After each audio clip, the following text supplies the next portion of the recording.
Fala, galera! Tô de volta com mais um vídeo aqui no canal Sentimento Tricolor.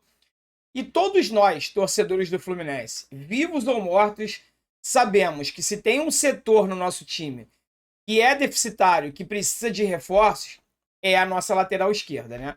E aí, toda vez que surge um nome, a gente fica naquela expectativa do Fluminense contratar, ou do Fluminense trazer de volta depois de um empréstimo, um jogador que já é do clube. E dessa vez, o nome da vez, do momento, é o Marlon Xavier, que já atuou aqui no Fluminense, foi emprestado para Portugal, última temporada jogou na Turquia, e agora o contrato dele lá vai acabar dia 30 de junho, a partir daí ele teria que se reapresentar ao Fluminense. O Marlon Xavier deu uma entrevista ao GE, e eu resolvi trazer só um trechinho da entrevista, quem quiser acompanhar a entrevista toda, dá um pulo lá no GE, mas fazer um comparativo dos números do Marlon com os números do tão questionado Egídio. Porque, galera, como eu botei na thumbnail aqui desse vídeo, reforço e um ponto de interrogação. Eu estou fazendo uma pergunta. Eu também não sei. Eu vou analisar isso com vocês depois da vinheta.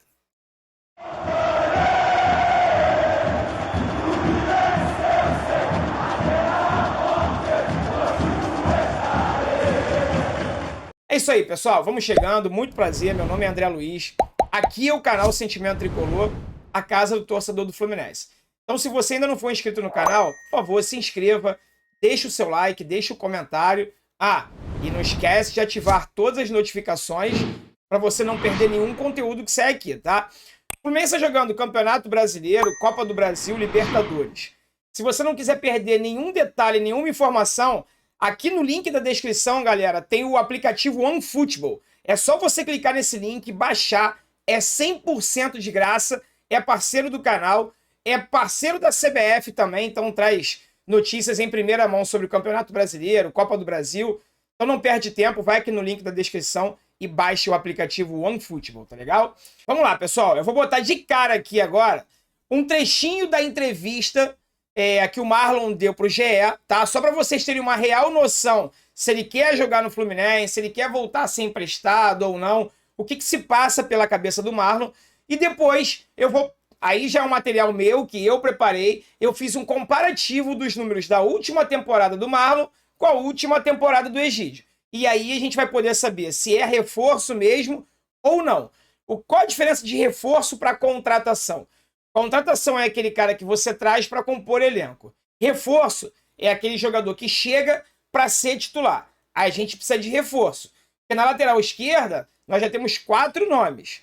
Egídio, Danilo Barcelos, Jefté, que infelizmente nem testado foi ainda. Ainda tem o Mascarenhas, que voltou também de empréstimo lá de Portugal e está treinando com a equipe sub-23, com a equipe de aspirantes. Ou seja, o Fluminense não precisa de contratação para a lateral esquerda. Nós precisamos de reforço. Então, primeiro vamos ver agora aqui alguns trechinhos da entrevista do Marlon e depois eu mostro esse comparativo para vocês. Bom, ele começou falando que se tiver oportunidade, ele ficaria muito feliz de jogar no Fluminense. Mas no momento eu não posso dizer que sim ou que não, porque não sei se permaneço no clube ou se saio. Claro que todo jogador sonha em jogar a maior competição de clubes depois da Champions League. Ele está falando da Libertadores da América, né? Aí aqui embaixo, o Fluminense ainda não entrou em contato comigo. Falam mais com o meu representante. Eu estou de férias. Estava 2 anos sem férias, porque quando estive em Portugal, não tive férias. E fui direto para a Turquia. Estou aproveitando para ver a família, os amigos. É claro que em tempos de pandemia tem que ter algumas restrições. Aí o Marlon continua, né? Tanto o Palongione quanto as outras pessoas do clube entram em contato com o meu agente. Por conta das janelas de transferência até 30 deste mês, 30 de junho, eu não posso jogar no Brasil ou me transferir para outro clube. Estou aproveitando com a família e mantendo a forma para estar apto para os novos desafios que vêm pela frente. Foi uma entrevista bem longa lá no GE, repito, se você quiser, você vai lá, quiser ver a entrevista completa, vai lá no site do GE, tá tudo explicadinho lá. Eu peguei só esse trecho para não deixar esse vídeo mais longo, porque o que eu acho que o que interessa mesmo para você, torcedor do Fluminense, não é saber o que o Marlon passa ou o que não passa, é saber se ele vai ser útil para o Fluminense. Então agora na tela, galera, eu vou colocar sempre do lado esquerdo é o Marlon, sempre do lado direito é o Egídio, ok? Eu vou colocar alguns comparativos ali com os números e vou ler um por um junto com você. Vamos lá. Vamos começar aqui pelo mapa de calor, tá? O mapa de calor à esquerda é o do Marlon, e não só o mapa de calor, como a média de pontuação dele também. Então, na temporada 2021, o Marlon teve uma pontuação de 6,99, já o Egídio 7,25. Se nós olharmos ali bem o mapa de calor, você vai ver que o Egídio, ele chega à linha de fundo muitas e muitas vezes. Ó lá, tá vermelho praticamente de ponta a ponta. De ponta a ponta da lateral esquerda, e o Marlon já não. Ele chega praticamente ali na intermediária. Então, pelo esse mapa de calor, o Egídio se mostra um lateral mais ofensivo, chegando bastante à linha de fundo. O Marlon praticamente não chega à linha de fundo. E até defensivamente falando, a gente vê na nossa grande área mais pontos vermelhos do Egídio em comparação com o Marlon. Ou seja, parece que a movimentação do Egídio dentro de campo é maior do que a do Marlon. Vamos ver aqui agora os números ofensivamente falando, tanto do Marlon quanto do Egídio. Vamos lá. O Marlon jogou 36 jogos na última temporada no Campeonato Turco. O Egídio jogou 20. O Marlon iniciou 36, ou seja, começou ambos, né? Os dois começaram em titular em todas as partidas que jogaram e permaneceram no campo por 90 minutos. Nenhum dos dois marcou gols, tá? Nenhum dos dois. Finalizações por jogo, o Marlon 0,3, o Egídio o dobro, 0,6. Grandes chances perdidas pelo Marlon, nenhuma. Pelo Egídio, uma. Assistências do Marlon, uma. Egídio, 7. O Egídio ele foi o líder de assistências do Fluminense no Campeonato Brasileiro. 7 passes para gol. O Marlon dá, em média, 65,8 passes. Em média, não, por jogo. Enquanto o Egídio dá 78,3. Grandes chances criadas. O Marlon, uma. O Egídio, 2. Passes decisivos por jogo. O Marlon, 0,8. O Egídio, 1,5. O Marlon dá passes certos por jogo, 34,4. O Egídio, 39,6. Passes no próprio meio-campo. O Marlon, 16. O Egídio, 19. Passes no meio-campo adversário. O Marlon, 18. O Egídio, 21. 21 passes. Bolas longas. 2,3 bolas longas por jogo. O Egídio, 2,6. Passes tensos precisos. O Marlon, 1,3. O Egídio, 3,2. Mais do que o dobro, né? Cruzamentos precisos. O Marlon, 0,4. E o Egídio, 1,4. Ou seja, a quantidade de cruzamentos que o Egídio acerta é quase 3 vezes, mais de 3 vezes maior do que o Marlon, né? Vamos agora aos números defensivos, galera. Vamos ver se o Marlon defende melhor do que o Egídio. Jogos sem sofrer gols do Marlon, 12. Do Egídio, 5. Interceptações por jogo do Marlon, 2,1. Do Egídio, 1,6. Até aí tá levando vantagem. Desarmes por jogo, Marlon, 2,1. Egídio, 2,6. Posse de bola ganha no último terço do campo, 0,1 do Marlon, 0,4 do Egídio. Dribles sofridos, 1,1 do Marlon, 0,7 do Egídio. Cortes por jogo, 2,3 do Marlon, 2 do Egídio. Erros que levaram ao chute adversário, nenhum dos dois erraram. Erros que levaram ao gol, também nenhum dos dois erraram. Pênalti cometido, cada um cometeu um pênalti na última temporada. Agora vamos lá, outros números. Dribles bem-sucedidos. O Marlon tem a média de 0,5 por jogo. O Egídio de 1,0, ou seja, o dobro. Disputas de bolas vencidas. 4,1 do Marlon, 5,1 do Egídio. Duelos no chão ganhos. 3,4 do Marlon, 4,4 do Egídio. Duelos aéreos ganhos. 0,8 de cada um. Eles têm a mesma média. Perda de posse de bola.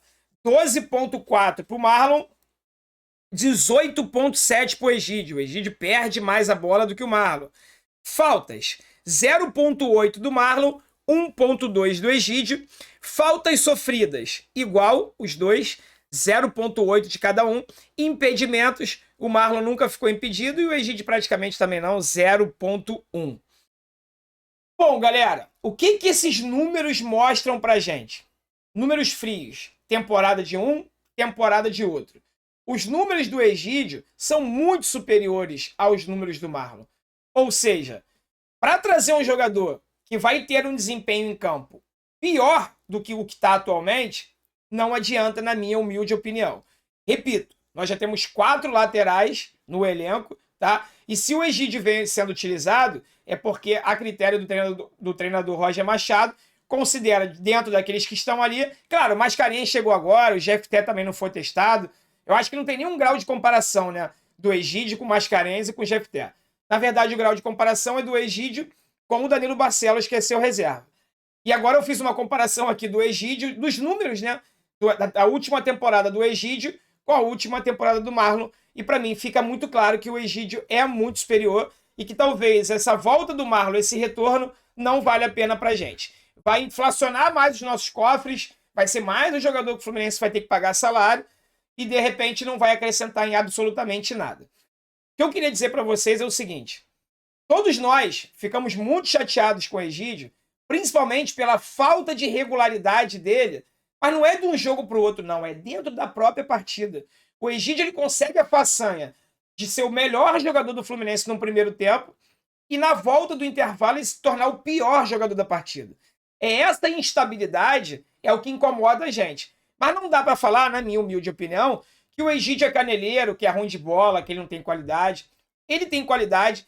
Inclusive no último jogo, contra o Cuiabá, ele fez uma boa partida, os números mostram isso, ele foi o terceiro melhor jogador da partida, juntando os dois times. Ele teve uma nota 7.2 na partida contra o Cuiabá. Só que assim como no jogo do São Paulo, que ele poderia ter cometido um pênalti aos 45 minutos do segundo tempo, numa bola dominada na meia-lua da nossa grande área defensiva, ele se enrolou com a bola, cometeu a falta, na minha humilde opinião, tá? Ele cometeu a falta, só que a juíza, no caso, né, a Edna, ela marcou falta em cima dele e aí não teve problema nenhum. Se por acaso ela tivesse marcado falta dele naquela jogada, ele teria que ser expulso, porque ele era o último homem, estava na meia-lua da grande área e o Cuiabá teria uma chance no finalzinho do jogo de empatar a partida. Ou seja, o Egídio não é um mau jogador. O problema dele é que ele não tem estabilidade emocional, ele não tem regularidade dentro da partida e é como se a gente jogasse com uma granada sem pino todo jogo. Uma hora a gente sabe que ele vai explodir, que ele vai fazer alguma besteira. E assim não dá, né? Porque no jogo como o de ontem não aconteceu nada. No jogo contra o São Paulo não aconteceu nada.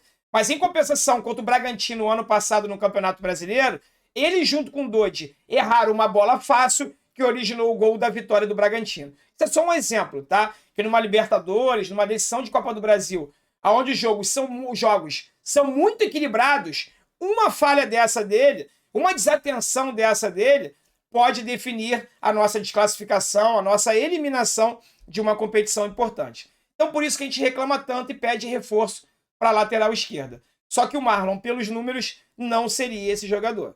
E aí, o que você acha? Deixa aqui nos comentários, tá? Quero saber a sua opinião. Fica com Deus, galera. Um forte abraço e saudações tricolores.